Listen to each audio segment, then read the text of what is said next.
Hi, this is Amit Arora. Welcome to a short video on my semester project for anly561 course. The project deals with the problem of finding the optimum number of subscribers in a wireless network. This presentation is divided into four sections. First, an introduction section which defines what the problem is and gives a brief overview of the problem as well as the methods and techniques employed to solve that problem. Then we have a section on the dataset use. Basically for this project we used a synthetic dataset, so we discuss about that. And then we move on to part 3, which does a deep dive into the machine learning model used and the optimization methods used for solving this problem. And finally, we wrap up with a discussion of the results and demonstrate a real life use case for the application of this project. Okay, so let's get right to it. For any network service provider, the most important problem is, well, how to maximize the number of subscribers, because more subscribers means more revenue, obviously. But the problem with that is, problem with packing more and more subscribers in a channel is that it also means causing congestion and oversubscription, especially when the link conditions degrade, resulting in bad quality of experience for the subscribers. So at the one hand, we can say, well, let's resort to statistical multiplexing and say that not everyone is active all the time, so we can pack more and more users. And on the other hand, we want everybody to get the bandwidth as per their service plan, so they get a good quality of experience. So there is a sweet spot somewhere in between, and that is what this project intends to find. So here is a diagram, and as we convey through this diagram on the slide, we say let's start with creating a synthetic data set. Then we create a linear model out of it to model the number of subscribers based on the various factors such as channel size, round trip times, etc. And then we add constraints to this linear model and convert it to a linear program. These constraints serve the role of binding the quality of experience. For example, we say the round trip times should only be between 700 to 1050 milliseconds for an acceptable quality of experience. The web traffic cannot be more than, let's say, 60 to 70% of the total traffic, well, because it places certain demands on other infrastructure resources. So we want it to be limited within this particular range. So similarly, we define different sort of constraints. And now we have defined a linear program which consists of a linear model and a set of linear constraints, and then we go on to solve KKT conditions to solve the linear program.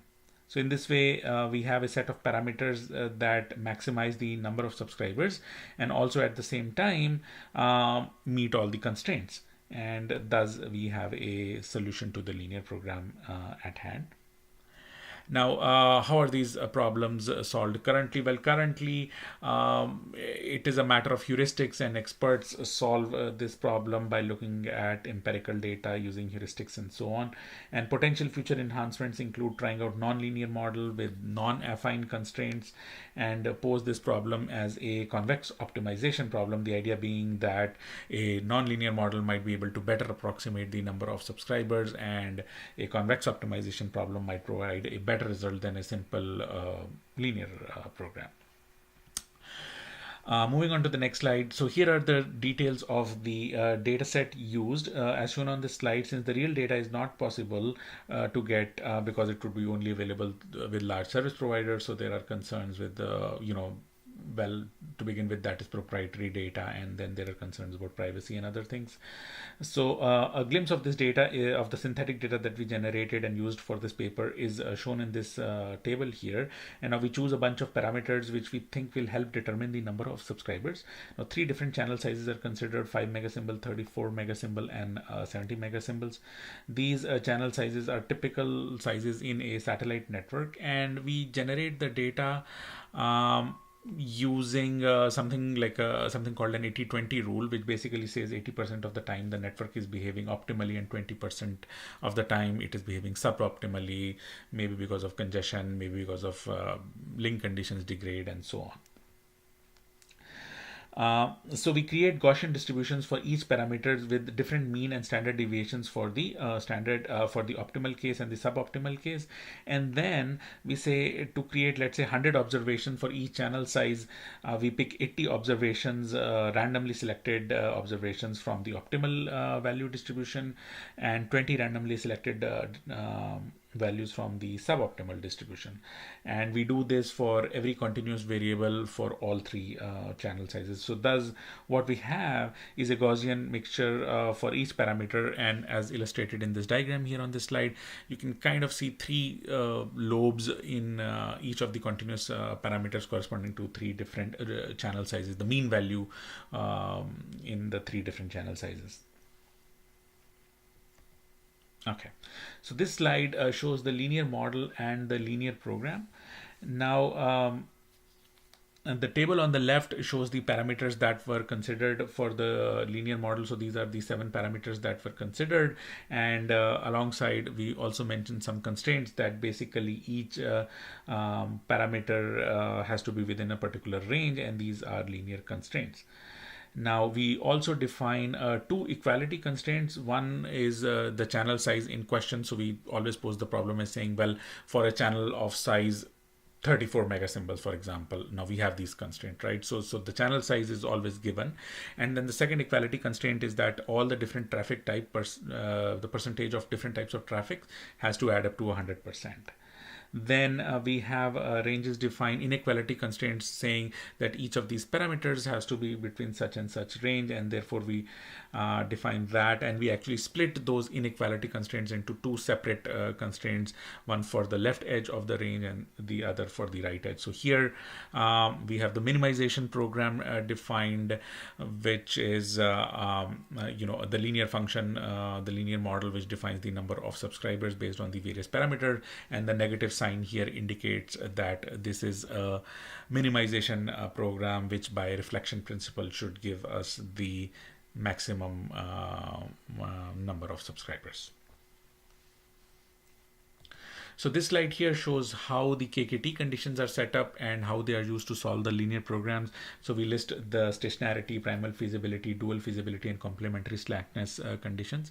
And table 7 here illustrates the results. So we list out the values of the 2 lambdas corresponding to the equality constraint, the 12 mu values corresponding to the inequality constraints, and finally and most importantly, the 7 parameter values that are used in the linear model. Here's the final slide, which shows a discussion of results and an example use case.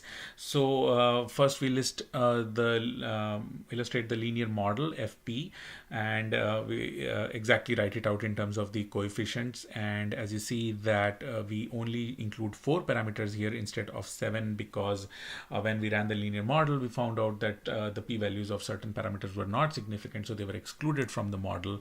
And this is actually discussed and described in detail in the paper as well.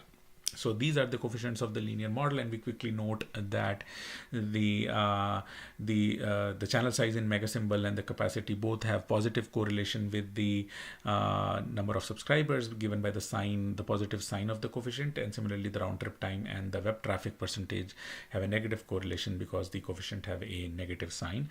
So that is the equation of the linear model. And then we say, well, let's consider a consumer network with a channel size large enough for consumer internet and some amount of voice traffic. So let's say 34 megasymbol, and then define a bunch of constraints like, okay, the round trip time should be only between 950 milliseconds and 1750 milliseconds, the web traffic between 70 to 90%, and so on. So what is the optimum number of subscribers in this case? So based on the results for the KKT conditions shown on the previous slide, we choose the values for these 4 individual parameters that form the linear model, and define the maximizer here. Now putting these values in the linear model, we get the maximum number of subscribers as 335, and this is illustrated also in the plot shown on the right side. So this is a density plot for the number of subscribers. Notice the 2 lobes corresponding to the mean value for the optimal case and the non-optimal case. And finally the 335 values lies in the right lobe near the mean value for the optimal case. So that's a illustration of a real life use case for this problem. So that is all for this video, and an in-depth description of this presentation